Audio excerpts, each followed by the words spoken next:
পররাষ্ট্র মন্ত্রণালয়ে যাব, আপনাদেরকে জানাবো কেন তারা এই প্রতিবাদে অংশ নেয়নি। আমাদের বরাবর পররাষ্ট্র উপদেষ্টা বাংলাদেশ সচিবালয় ঢাকা বিষয় ইন্ডিয়ান বিএসএফ কর্তৃক সীমান্তে বিরামহীন নাগরিক আবেদন হত্যাদর্শনপূর্বক অবগতি করছে।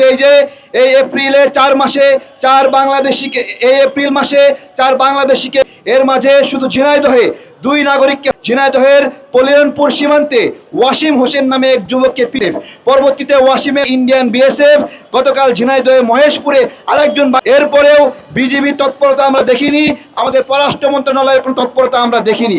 সীমান্তে বিরামহীন পার্শ্ববর্তী রাষ্ট্র ইন্ডিয়াকে জবাবদিহি আওতায় আনার কোনো উদ্যোগ আমাদের চোখে পড়ে নাই।